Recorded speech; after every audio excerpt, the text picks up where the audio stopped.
Hello student, my name is Shivam Chauhan और मैं अपने YouTube channel Shivam physics classes पर आपका बहुत बहुत स्वागत करता हूं। बच्चों, आज मैं आपको पढ़ाई के साथ साथ कुछ मेन बात बताने जा रहा हूं। देखिए, हमने अपना यूट्यूब चैनल अभी लॉकडाउन के कारण जल्दी में ही स्टार्ट किया था।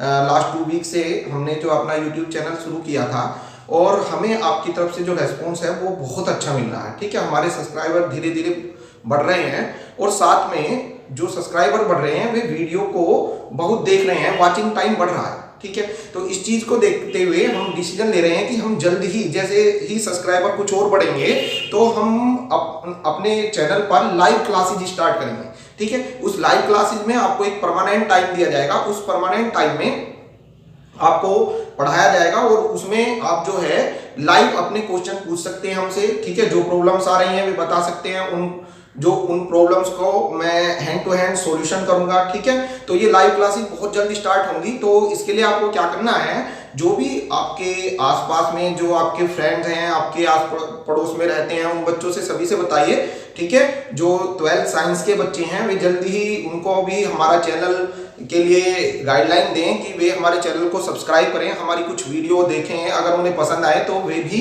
हमारे साथ जुड़ें। ठीक है, जितनी जल्दी बच्चे जुड़ जाएंगे हम बहुत जल्दी ही लाइव क्लासेस स्टार्ट करेंगे। ठीक है, इसका जो टाइम रहेगा वो ऐसा रहेगा जो सभी बच्चों को सुटेबल हो, जैसे कि नाइट 8 to 9 या 8 to 10 PM रखेंगे हम। उसमें आपको लाइव पढ़ाया जाएगा, जैसे आप ऑफलाइन क्लास में पढ़ते हैं सिमिलरली उसी टाइप से पढ़ाया जाएगा। ठीक है, तो आज हम अपना लेक्चर शुरू करते हैं। हमारा आज का लेक्चर यूपी बोर्ड के लिए है और यूपी बोर्ड का लेक्चर नंबर 8 है। इसमें हम आपको समझाएंगे वैद्युत क्षेत्र में रखे वैद्युत द्विध्रुव पर लगने वाले बल युग्म के आघूर्ण का व्यंजक। ठीक है, वैद्युत क्षेत्र में रखे वैद्युत द्विध्रुव पर लगने वाले बल युग्म के आघूर्ण का व्यंजक, ये चैप्टर 1 का टॉपिक है। हमने पिछले चैप्टर में आपको समझाया, पिछले लेक्चर में आपको समझाया था कि जो विद्युत द्विध्रुव होता है उसकी निरक्षीय स्थिति में वैद्युत क्षेत्र निकालना सिखाया था। ठीक है, अब एक ये टॉपिक है और इसके बाद में एक रिंग के अक्ष पर विद्युत क्षेत्र निकालना और सीखेंगे। ठीक है, फिर ये चैप्टर की थ्योरी समाप्त हो जाएगी। फिर उसके पश्चात हम इस पार्ट के शॉर्ट क्वेश्चन लेंगे, फिर न्यूमेरिकल्स लेंगे। ठीक है, फिर नेक्स्ट चैप्टर चलेगा। तो हम इस प्रकार आपको कंटिन्यू रेगुलर पढ़ाते हुए चलेंगे। लाइव क्लासेस में हम जितना पढ़ा देंगे यहाँ तक का, जितने भी हो जाएंगे, जैसे चैप्टर 1 पूरा हो जाएगा या चैप्टर 2 हो जाएगा, उससे आगे हम लाइव क्लासेस में स्टार्ट करेंगे। ओके, तो शुरू करते हैं। वैद्युत क्षेत्र में वैद्युत द्विध्रुव पर लगने वाले बल युग्म के आघूर्ण का व्यंजक। ठीक है, बल युग्म का आघूर्ण होता है, बल युग्म का आघूर्ण मींस बल गुना लंब दूरी। ठीक है, जैसे आप किसी को, जैसे ये एक वैद्युत द्विध्रुव मान लो, इसको वैद्युत क्षेत्र में रख देंगे तो इस पर बल युग्म आरोपित होगा। बल युग्म एक इधर से, क्योंकि इसमें द्विध्रुव में 2 ध्रुव होते हैं। ठीक है, एक इधर होता है धनावेश, एक इधर होता है ऋणावेश, तो एक फोर्स इधर से लगेगा, एक फोर्स इधर से लगेगा, इसीलिए बोला गया है बल युग्म। बल युग्म मींस बलों का जोड़ा। बल युग्म ये इस पर कितना आघूर्ण लगाएगा, आघूर्ण मतलब इसको कितना घुमाने का प्रयास करेगा, मूवमेंट कितना लगाएगा इस पर। ठीक है, समझ गए आप। तो हमें क्या करना है, पहले वैद्युत क्षेत्र की कल्पना कीजिए। हम एक वैद्युत क्षेत्र बना लेते हैं। वैद्युत क्षेत्र को रिप्रेजेंट करने के लिए मैंने समझाया था, वैद्युत क्षेत्र को दर्शाने के लिए वैद्युत बल रेखाओं का प्रयोग होता है। तो ये वैद्युत बल रेखाएं हैं, देखिए। ठीक है, ये क्या है बच्चों, वैद्युत बल रेखाएं। और ये जो वैद्युत बल रेखाएं हैं, ये बताइए कैसे वैद्युत क्षेत्र को निरूपित कर रही हैं।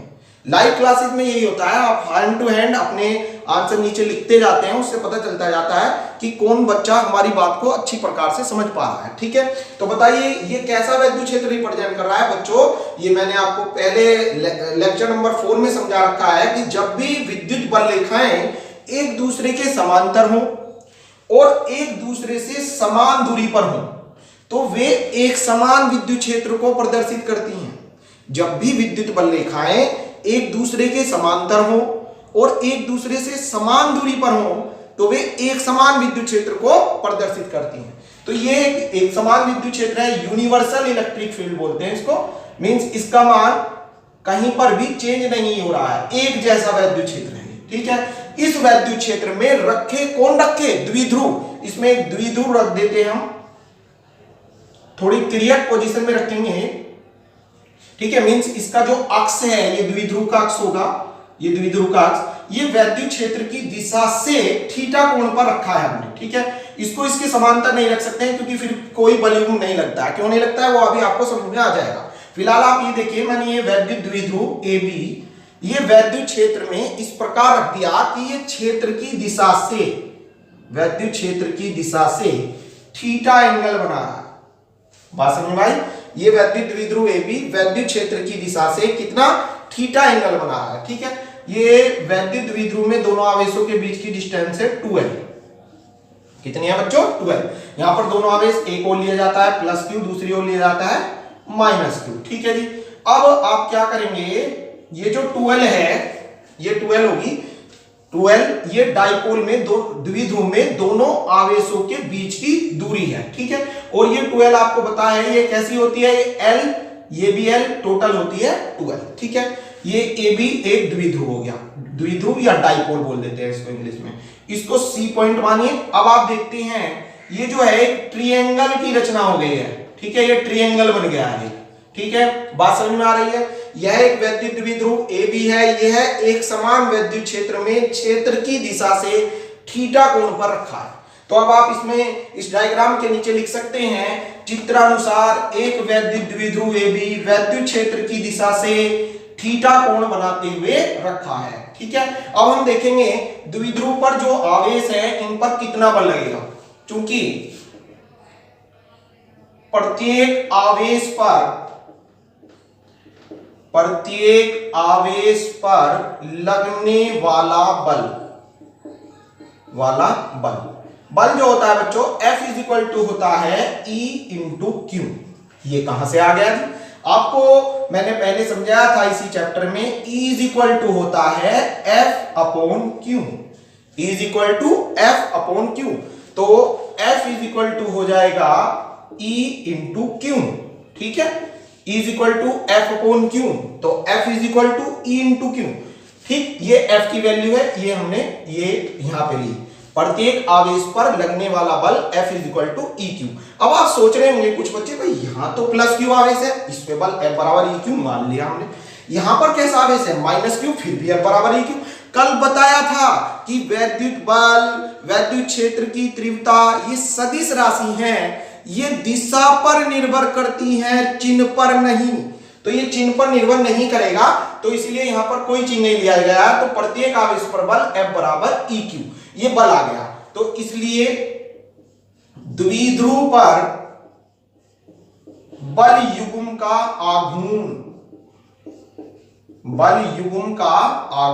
कैसे लिखते हैं इसको? टो से। It is represent by tau से रिप्रेजेंट करते हैं, ऐसे बनता है टो। देखिए ये टो है। ठीक है, टो बोलते हैं इसको, टो। ठीक है, इसको हिंदी में पढ़ा जाता है बल युग्म का आघूर्ण। तो वैद्युत क्षेत्र में द्विध्रुव पर लगने वाले बल का आघूर्ण means tau is equal to, formula होता है बल के आघूर्ण का, बल गुणा लंबवत दूरी, बल गुणा लंबवत दूरी। ये फॉर्मूला तो भैया आपको याद करना पड़ेगा अगर आपको ये डेरिवेट करना है, सिद्ध करना आना। सिद्ध आप तभी कर सकते हो जब आपको ये फॉर्मूला याद है। तो ये हो जाएगा टो इज इक्वल टू बल F है। ठीक है, बल तो F है और लंबवत दूरी है। यहां पर देखिए ये थीटा है। रोज बताता हूं मैं, किसी भी त्रिभुज में थीटा के सामने वाली भुजा लंब कहलाती है। किसी भी त्रिभुज में थीटा के सामने वाली भुजा लंब कहलाती है। तो मींस लंबवत दूरी ये हो जाएगी भाई, कितनी हो जाएगी? AC। लंबवत दूरी क्या है? AC। तो टो इज इक्वल टू हो गया F इंटू लंबवत दूरी। लंबवत दूरी आप चित्र में देख रहे हैं AC, और AC की वैल्यू क्या है निकाल लेंगे हम। कैसे निकलेगी देखिए, इसको इक्वेशन फर्स्ट मान लिया हमने। अब हम चलते हैं त्रिभुज ABC में। त्रिभुज ABC को देखिए आप, ये रहा ABC। इस त्रिभुज में देखिएगा आप, अगर मैं इस थीटा के साथ साइन वैल्यू ले लूं, साइन थीटा, अगर मैं थीटा के साथ साइन वेरिएबल लेता हूं तो sine theta is equal to हो जाएगा लंब अपॉन कर्ण।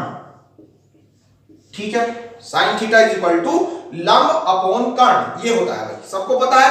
तो ये हो जाएगा भाई sine theta is equal to लंब। देखिए लंब अभी बताया, थीटा के सामने वाली भुजा लंब। लंब क्या है बच्चों? AC, ये है AC लंब। और कर्ण क्या है? 90 के सामने वाली, किसी भी त्रिभुज में 90 डिग्री के सामने वाली भुजा कर्ण होती है। तो 90 ये रहा, ये 90 डिग्री है, समकोण है। इसके सामने ये कर्ण है, तो कर्ण कितनी है, AB। ओके, तो sine theta is equal to AC upon AB ये है। तो इसे आप लिख सकते हैं sine theta is equal to AC upon AB को देखिए आप, AB की वैल्यू क्या है बच्चों, 12। AB की वैल्यू 12, तो ये लिख दिया हमने 12। बताइए यहां तक बात समझ में आ गई क्या? Sine theta is equal to AC upon 12। अब यहां से AC की वैल्यू फाइंड आउट हो जाएगी। AC इज इक्वल टू, इसको इधर ले आइए, इसको इधर ले आइए, तो AC इज इक्वल टू हो जाएगा बच्चों 2L साइन थीटा। आप देखते हैं AC की वैल्यू आ गई है हमारी। बताओ यहां तक बात समझ में आई?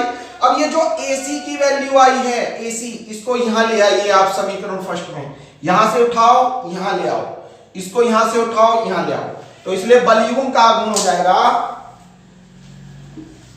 इसलिए बलयुग्म का आघूर्ण, बलयुग्म का आघूर्ण represent by tau is equal to बल गुना लंबवत दूरी F गुना AC ये था।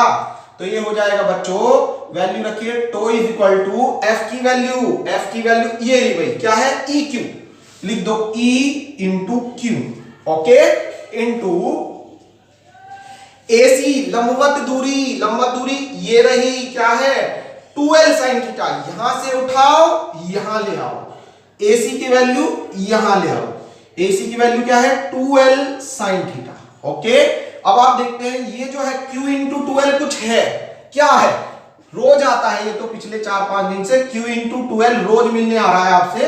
Q इंटू 2L होता है P, और P का नाम होता है वैद्युत द्विध्रुव आघूर्ण। क्या नाम है इसका, वैद्युत द्विध्रुव आघूर्ण। Q into 2L means P, और P का मतलब है वैद्युत द्विध्रुव आघूर्ण। तो ये आ जाएगा बच्चों, tau is equal to E जो का तू रहेगा into Q into 2L, P बन गया है, और sine theta, tau is equal to EP sine theta. ये वैद्युत क्षेत्र में रखे द्विध्रुव पर बलयुग्म का आघूर्ण का व्यंजक आ गया। ठीक है, बात समझ में आ गई? एक बार फिर रिवाइज कराते हैं। हमने मान लिया कि कोई वैद्युत क्षेत्र है, ये रहा, बताइए वैद्युत क्षेत्र किसके द्वारा रिप्रेजेंट होता है? वैद्युत क्षेत्र रिप्रेजेंट होता है वैद्युत बल रेखाओं की सहायता से। तो ये वैद्युत बल रेखाएं बना ली हमने, और ये वैद्युत बल रेखाएं सारी एक दूसरे के समांतर हैं और एक समान दूरी पर हैं, अर्थात ये एक समान वैद्युत क्षेत्र है। ठीक है, यूनिवर्सल इलेक्ट्रिक फील्ड या यूनिफॉर्म इलेक्ट्रिक फील्ड। तो अब देखिए, ये जो यूनिफॉर्म इलेक्ट्रिक फील्ड है, इसमें एक डाइपोल रख दिया है हमने, द्विध्रुव AB ये रख दिया। ये जो द्विध्रुव है AB, ये वैद्युत क्षेत्र की दिशा से थीटा कोण बनाते हुए रखा है, थीटा कोण बनाते हुए रखा है, ये रखा। देखो ये द्विध्रुव वैद्युत क्षेत्र से कितना कोण बना रहा है, थीटा, मींस तिरछी कंडीशन में है। ठीक है, अब हमें देखना है कि इस द्विध्रुव पर इस वैद्युत क्षेत्र में जो बल लगेगा, या ये कह दो जो बलयुग्म लगेगा, उस बलयुग्म से कितना आघूर्ण उत्पन्न होगा, ये निकालने के लिए हम देखते हैं पहले द्विध्रुव में जो आवेश हैं उन प्रत्येक आवेश पर कितना बल लग रहा है। तो प्रत्येक आवेश पर लगने वाला बल F is equal to EQ, ये होता है बल का फॉर्मूला। ठीक है, फिर देखते हैं द्विध्रुव पर बलयुग्म का आघूर्ण, बलयुग्म का आघूर्ण रिप्रेजेंट बाय टो, टो से दर्शाते हैं, और इसका सूत्र होता है टो इज इक्वल टू बल गुना लंबवत दूरी। बल को लिखते हैं F से, फोर्स, लंबवत दूरी ये है बच्चों, ये लंबवत दूरी है, थीटा के सामने लंबवत दूरी क्या है, AC। ठीक है, अब आप AC की वैल्यू निकालने के लिए इस चित्र का प्रयोग करेंगे।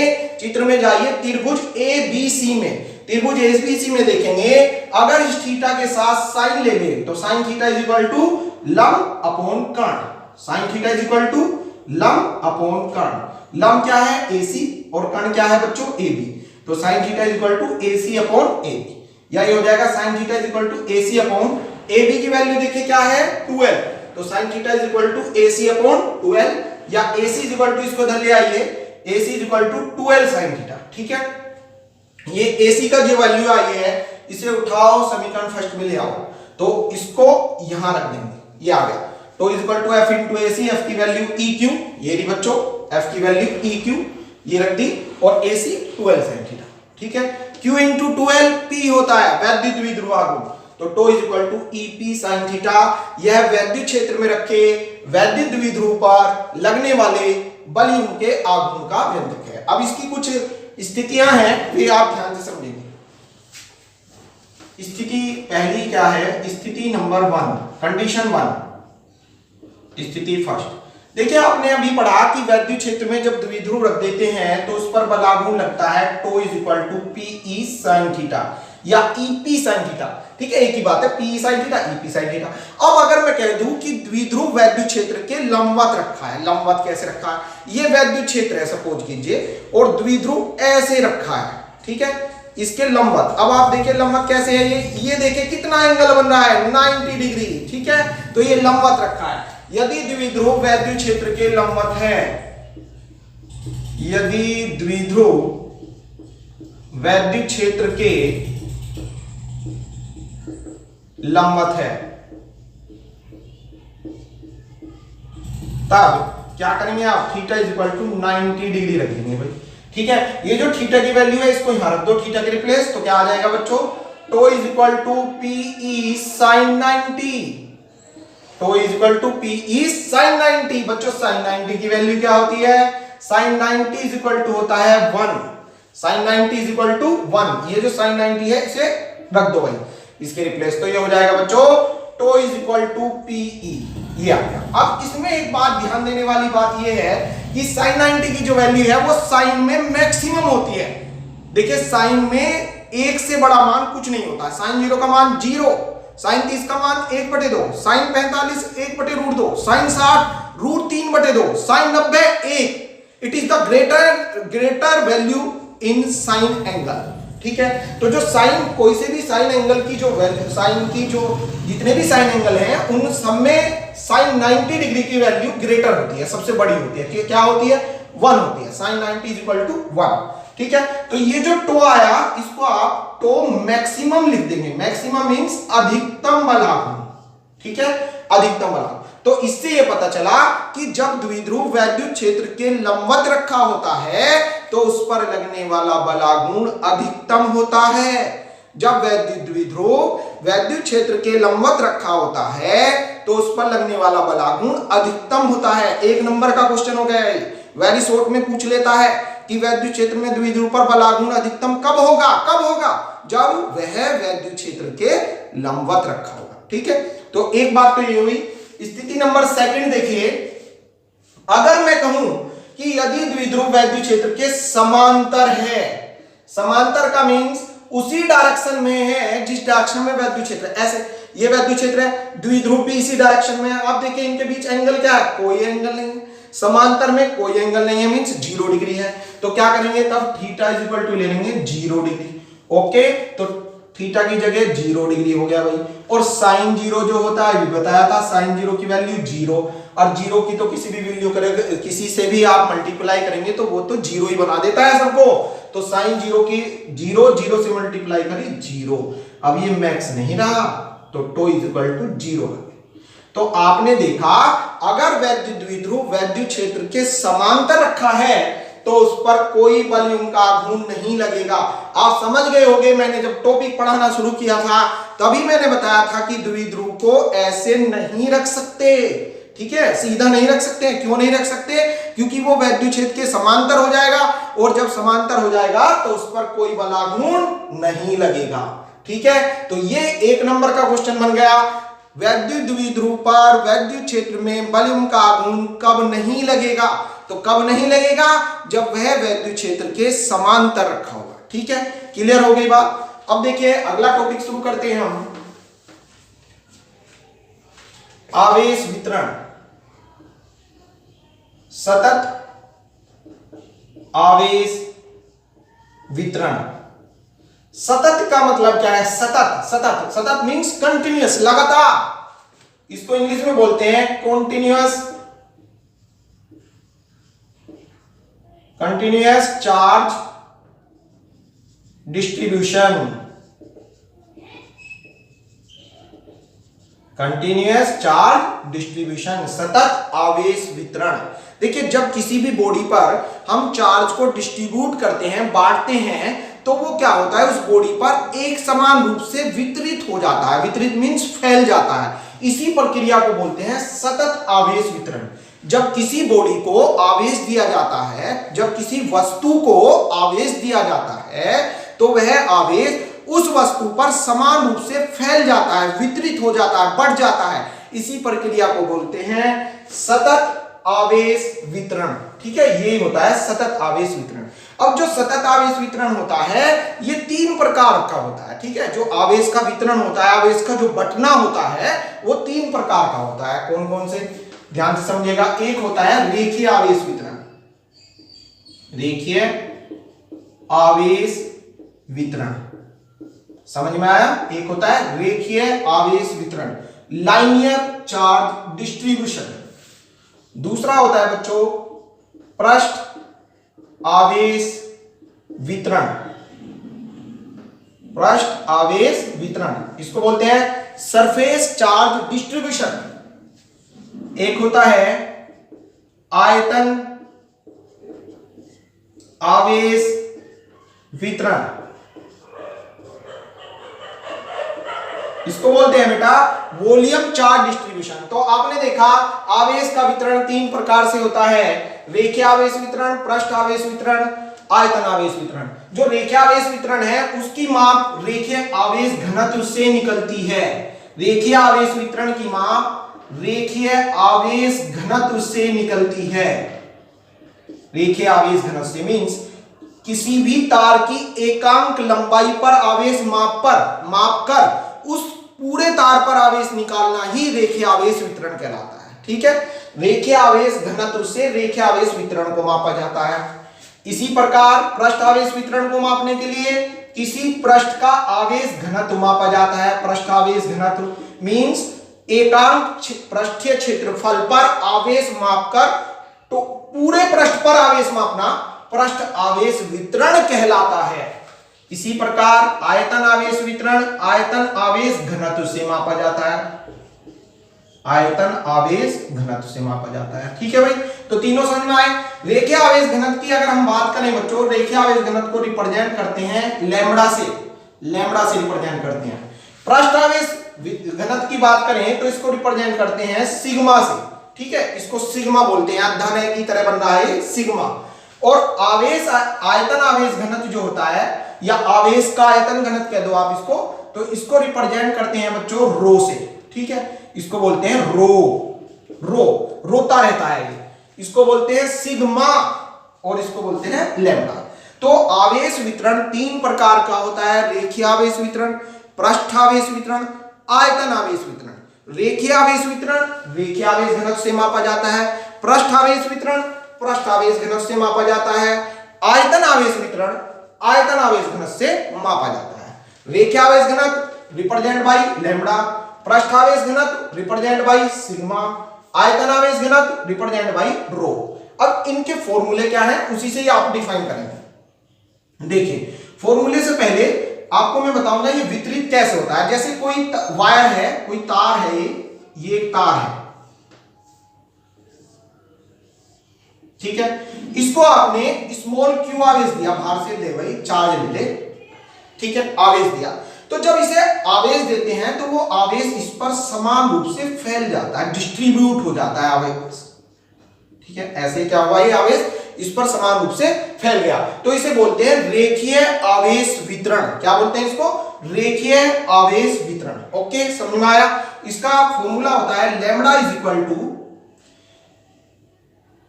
किसी चालक तार की एकांक लंबाई पर, जो एकांक होता है वो नीचे आता है अपॉन में, बटे में, किसी चालक तार की एकांक लंबाई पर उपस्थित आवेश, किसी चालक तार की एकांक लंबाई पर उपस्थित आवेश रेखीय आवेश घनत्व कहलाता है। क्या बताया मैंने, किसी चालक तार की एकांक लंबाई पर उपस्थित आवेश रेखीय आवेश घनत्व कहलाता है। It is represent by lambda. ठीक है, और इसका फॉर्मूला होता है lambda is equal to Q upon L. ठीक है, ये आप इसको डिफाइन अपनी लैंग्वेज में करेंगे। किसी चालक तार की एकांक लंबाई पर, जो अपॉन में है वो एकांक है, किसी चालक तार की एकांक लंबाई पर उपस्थित आवेश उस चालक तार का रेखीय आवेश घनत्व कहलाता है। ठीक है, और इसकी यूनिट हो जाएगी Q से कूलाम, L से मीटर, तो यूनिट क्या बन गई बच्चों, कूलाम पर मीटर। सिमिलरली पृष्ठ आवेश घनत्व की बात करें तो ये पृष्ठ पर फैल जाएगा। ठीक है, जैसे ये कोई चालक गोला है, इसको आवेश दिया हमने और आवेश देने पर क्या हुआ बच्चों, ये इसके पृष्ठ पर फैल गया, तो इसको बोलेंगे पृष्ठ आवेश घनत्व। तो पृष्ठ आवेश घनत्व होता है sigma is equal to Q upon E। Sigma is equal to Q upon E। देखिए यहाँ क्या है, lambda is equal to Q upon L। L आया यहाँ पर क्योंकि ये रेखीय है, रेखीय मींस लंबाई में है, तो अपॉन में L। यहाँ देखिए पृष्ठ, पृष्ठ मींस पृष्ठीय क्षेत्रफल, तो अपॉन में क्या है यहाँ पर A। ठीक है, ऊपर यहाँ पे भी Q है क्योंकि आवेश के लिए बात चली है। देखिए रेखीय आवेश घनत्व, आवेश तो ऊपर आवेश, पृष्ठ आवेश ऊपर आवेश। ठीक है, अपॉन में रेखीय है तो L आएगा, पृष्ठ है तो क्षेत्रफल की बात कर रहा हूं तो अपॉन में A आएगा। ठीक है, अब डिफाइन करिए, आप अपनी लैंग्वेज में बना के डिफाइन करिए, तो कैसे करोगे, किसी चालक के एकांक पृष्ठीय क्षेत्रफल पर, किसी चालक के एकांक पृष्ठीय क्षेत्रफल पर उपस्थित आवेश पृष्ठ आवेश घनत्व कहलाता है। ओके, किसी चालक के एकांक पृष्ठीय क्षेत्रफल पर उपस्थित आवेश पृष्ठ आवेश घनत्व कहलाता है, या आवेश का पृष्ठ घनत्व कहलाता है। ठीक है, और यूनिट बन जाएगी इसकी Q से कूलाम, कूलाम को शॉर्ट फॉर्म में C भी लिख देते हैं, अपॉन क्षेत्रफल metre square means m square, ये यूनिट। ठीक है, आवेश का आयतन घनत्व या आयतन आवेश घनत्व, ये क्या होगा, अगर कोई अचालक गोला है तो जब उसे आवेश दोगे तो वो उसके आयतन में फैल जाएगा ऐसे। देखिए चालक और अचालक गोले में अंतर ये होता है, चालक गोला आवेश दोगे वो चालक है, कंडक्टर है। ठीक है, चालक मींस कंडक्टर है, तो जैसे ही उसे आवेश दिया जाएगा जल्दी जल्दी फैला लेगा अपने पृष्ठ पे। और जो अचालक होता है आवेश देने पर अपने पृष्ठ पे नहीं ले रखता, अंदर ले जाता है आवेश को, अपने आयतन में फैलाता है। तो यहाँ पे ये देखिए आवेश का आयतन घनत्व, तो आवेश कहां फैल गया, इसके अंदर। इट इज रिप्रेजेंट बाय रो, और इसका फॉर्मूला होता है रो इज इक्वल टू, ठीक है, rho is equal to Q upon V, ये इसका फॉर्मूला है, rho is equal to Q upon V। Unit बन जाएगी, इसके मात्रक हो जाएगा Q से कूलाम, आयतन मीटर क्यूब, तो कूलाम पर मीटर क्यूब। ठीक है, ये इसका मात्रक हो गया।